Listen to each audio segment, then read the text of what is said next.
l'océan de déchets, je l'ai traversé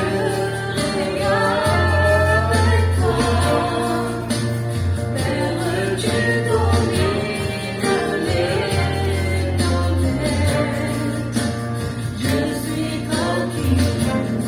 Sois tranquille ce matin. Parce qu'il a écouté ta question, il a écouté ton angoisse, il a écouté ta crainte, il a écouté le doute qui sévit dans ton cœur, il a écouté ta peur ce matin, et c'est lui qui peut te fabriquer, c'est lui qui peut te transformer. Alléluia. Juste par sa main puissante, il peut te transformer. Et quoi, ce matin, il va te transformer. Il va te fabriquer à sa nouvelle nature.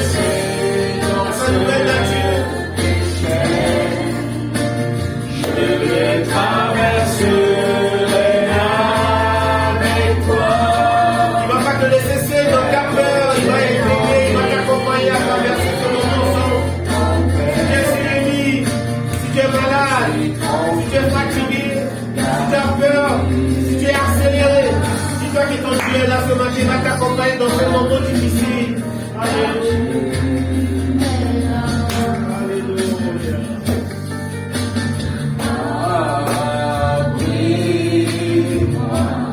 Gloire à toi, Seigneur.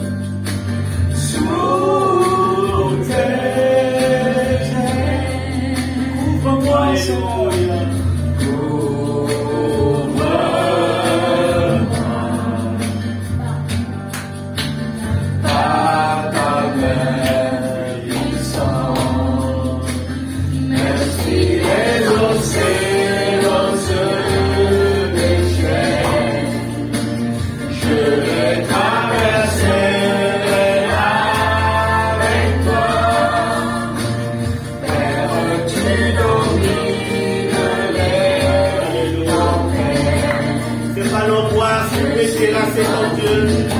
C'est pas l'angoisse qui peut freiner l'amour que Dieu a pour toi ce matin. C'est pas tes problèmes qui pourront le bloquer. Oh, Jésus seul. Alléluia. Oh, je me confie, Seigneur. Parle-lui ce matin. Confie-lui tout ce que tu as dans ton cœur, tout ce qui te fait peur. Confie-lui tes projets, parce que c'est lui seul qui peut te les réaliser. Alléluia.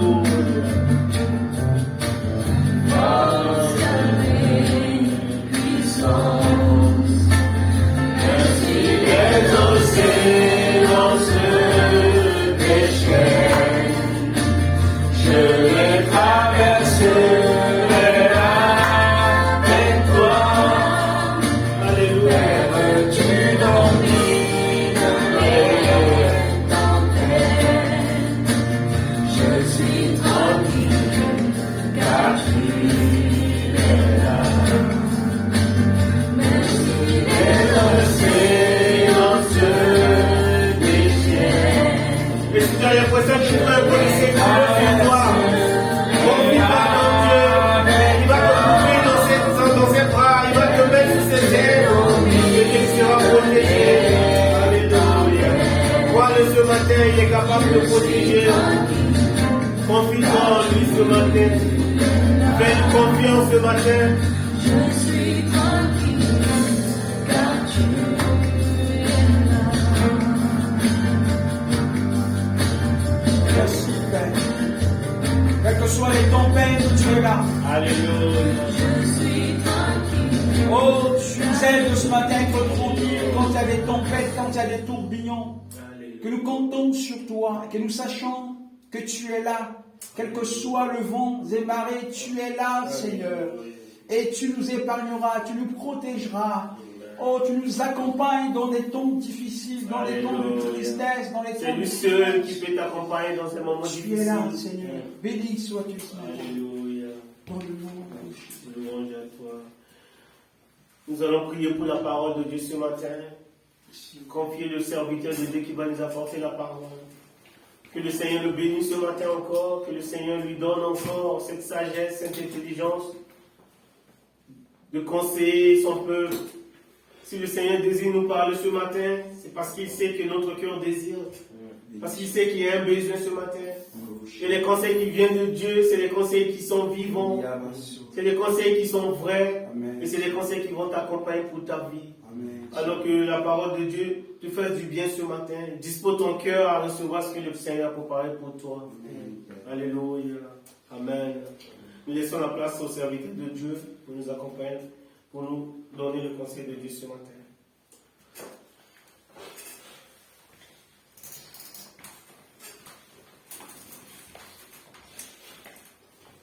Nous sommes dans la joie ce matin de nous rassembler au pied de Jésus et de lui rendre ce culte qui le dû. Et parce que lui, il a donné sa vie à la croix pour nous. Et nous sommes reconnaissants jour après jour de ce qu'il a fait à la croix.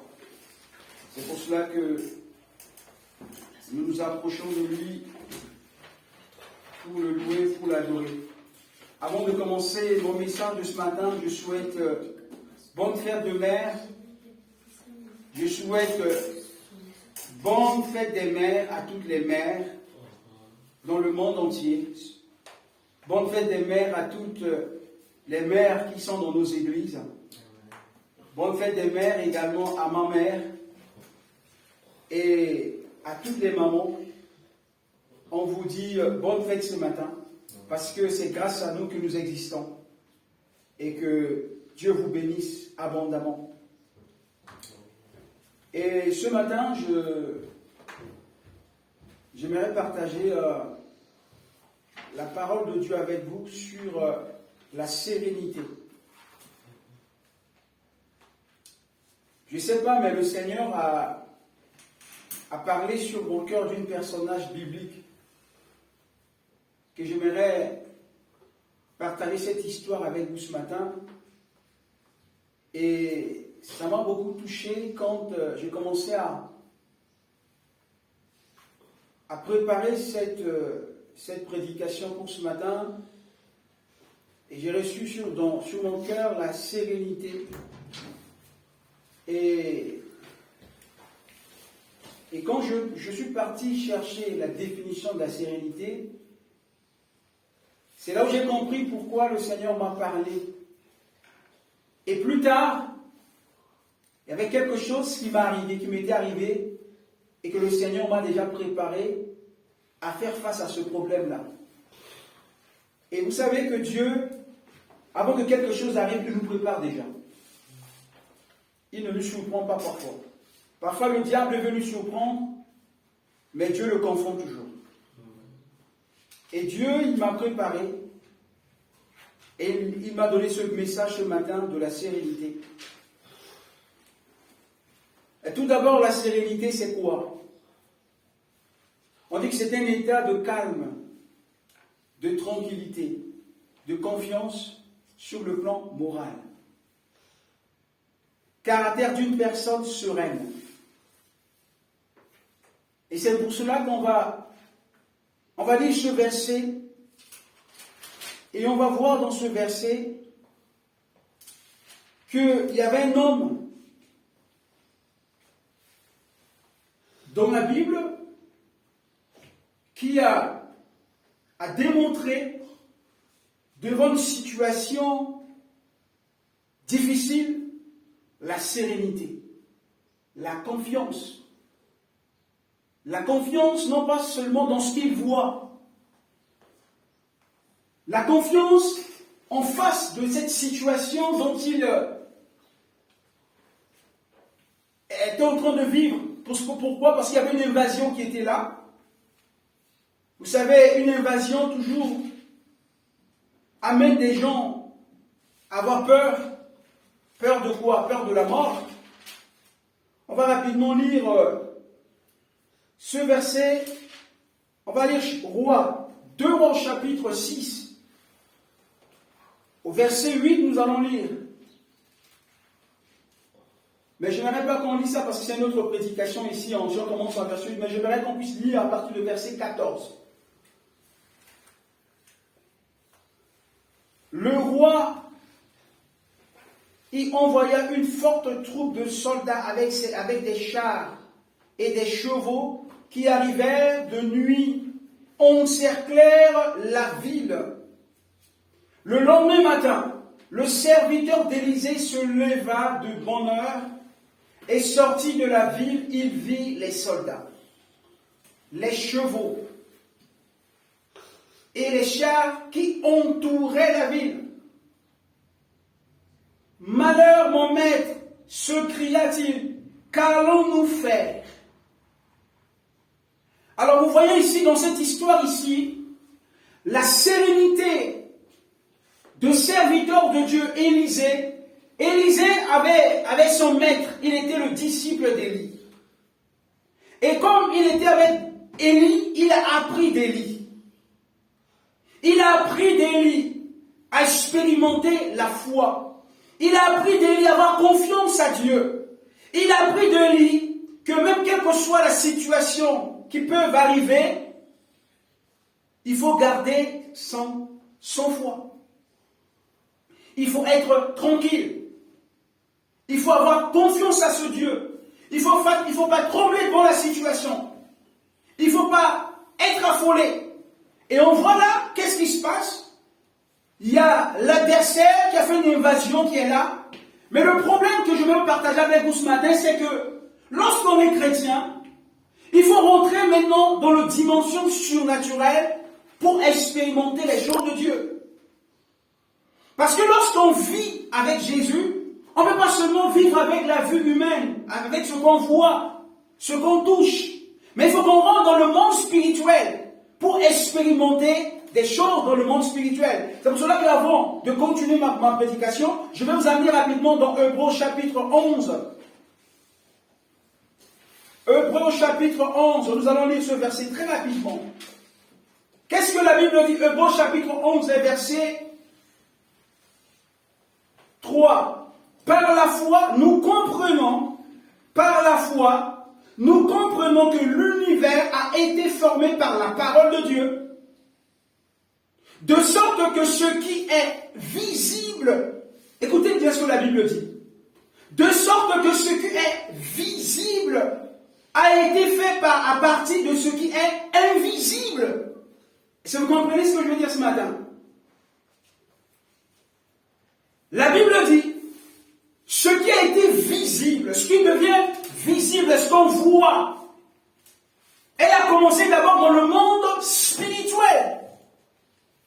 Et c'est pour cela que le chrétien, la situation qu'il est en train de traverser, s'il va rester à regarder sa vie, à regarder la situation, c'est pour cela que Abraham, tellement qu'il se regardait à lui, il est déjà usé, il est déjà fatigué, et que la promesse de Dieu ne va pas se concrétiser, ne va pas se matérialiser, et que Sarah lui dit, mais nous on est déjà usé, on n'a plus de force, mais la promesse de Dieu ne change pas. Lorsque Dieu dit quelque chose sur notre vie, il faut que nous puissions rentrer dans le monde spirituel, de savoir que la chose se prépare dans le monde spirituel. Donc, qu'est-ce qu'on doit faire? On doit avoir la foi et être patient. Et on voit là, la Bible dit, ce qui existait, ce qu'on voit, existait déjà dans le monde spirituel. Ça veut dire qu'il y a des choses que Dieu a préparées pour nous et que nos yeux ne voient pas pour l'instant. Et pour voir ces choses, si Dieu le permet par son amour, et s'il ne le permet pas, nous le ferons seulement au jour où Dieu va concrétiser ça dans notre vie.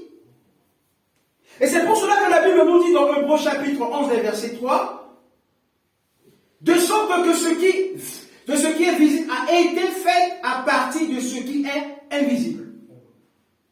Et c'est pour cela que je vous ramène maintenant dans 2 chapitre 6 pour développer ma prédication ce matin. Qu'est-ce que la Bible dit? Verset 6, chapitre 6, verset 14. On commence au verset 15. Le lendemain matin, le serviteur de Élisée se leva le matin de bonne heure. Il sortit de la ville, il vit les soldats et les chevaux et les chars qui entouraient la ville. Malheur à mon maître, s'écria-t-il. Qu'allons-nous faire? Et là ici, le serviteur de Élisée, il était effrayé parce que que la ville était encerclée par les soldats, la ville était encerclée par les militaires, et là il dit, mais c'est fini pour nous. C'est fini pour nous. Mais on va voir la sérénité de Élisée. Élisée était tellement serein. Pourquoi? Parce qu'Élisée a développé une relation avec Dieu. Lorsqu'on est chrétien et qu'on développe dans notre vie, dans notre relation personnelle avec Dieu, une communion avec Dieu, quelle que soit la situation dont nous traversons, aux yeux de d'autres personnes, c'est hyper grave. Mais nous sommes